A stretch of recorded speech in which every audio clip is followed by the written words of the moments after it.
আসসালামু আলাইকুম। শুরু করছি কৃষি সংবাদ, সঙ্গে আছি আমি সামির হোসেন। এখনকার এই সংবাদ আয়োজন একই সঙ্গে চ্যানেল আইয়ের ইউটিউব চ্যানেল এবং চ্যানেল আইয়ের ওটিটি প্ল্যাটফর্ম আই স্ক্রিনে লাইভ স্ট্রিম হচ্ছে। রাজশাহীতে আম নিয়ে বিপাকে পড়েছেন আম চাষি ও ব্যবসায়ীরা। এক সপ্তাহ ধরে যানবাহন চলাচল বন্ধ থাকা, কারফিউ চালু ও পরিবর্তিতে কারফিউ শিথিল করার পরও আমের তেমন বেচাকেনা নেই। রাজশাহী থেকে আবু সালেহ মোহাম্মদ ফাত্তার রিপোর্ট। চলমান পরিস্থিতির উন্নতি হলেও উন্নতি হয়নি রাজশাহীর আমের বাজারে। চরম দুর্দিন যাচ্ছে তাদের। প্রথমে কোটা আন্দোলনের কারণে যান চলাচল বন্ধ, তারপর কারফিউ শিথিল হলেও ফিরেনি আমের বেচা কেনা। নাগালো নিম্নে 2.5 লাখ টাকার মালের ভিতরে 1 লাখ টাকাই লস। এই বছরে খুব কষ্টতেই আছে। হঠাৎ করে ব্যবসা ভালো, আমের দাম বাড়তি, কিন্তু ভালো কথা ব্যবসা হচ্ছিল, হতে হতে হঠাৎ করে মনে করে যে এই যে সিনসিনারি গেলা হলো, এগুলাতে তো ধরেন কাঁচামাল আলাদের যারা আম ব্যবসায়িক তাদের তো প্রচুর বাগানও ক্ষতি, দোকানও ক্ষতি। অত শর্ট টাইমের মধ্যে কাঁচামালের ব্যবসা করা সম্ভব না।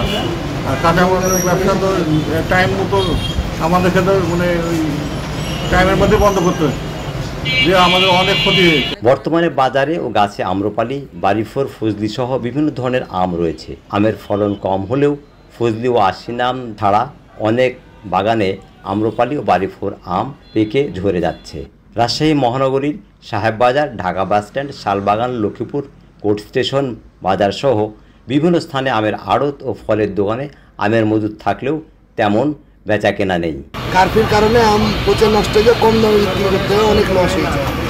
ব্যবসার অবস্থা খুবই খারাপ, মানে বেচা কেনা তো নাই, মানুষজন বেরোতে পারছে না, ভালো ভদ্র মানুষ মান সম্মানের ভয়ে বেরোতে পারছে না, দোকানদারে সব হায়-হতাশ করছে, আমলে বসে আছে। বাজারে আম্রপালি আম 130 টাকা, ফজলি আম 120 টাকা ও বাড়িফোর 100 টাকা কেজি দরে বিক্রি হচ্ছে। কারফিউ শিথিল থাকায় সীমিত আকারে গাড়ি চলাচল করায় আম কিনে কেউ জেলার বাইরে পাঠাচ্ছেন, তবে তা তুলনামূলকভাবে অনেক কম।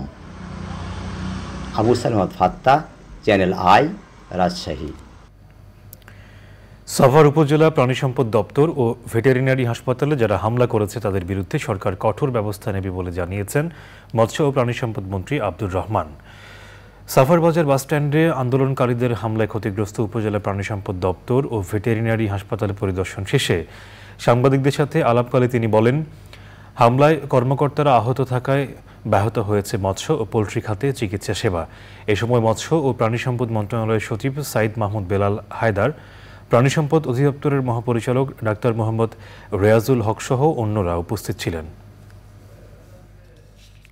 এই নারকীয় তাণ্ডব যারা ঘটিয়েছে তাদের চেহারা, তাদের চরিত্র এটি 71 সালকে যেহেতু মনে করিয়ে দেয়, সুতরাং তাদেরই উত্তরসূরিরা, সেই পরাজিত শক্তিরই উত্তরসূরিরা এই আক্রমণ চালিয়েছে।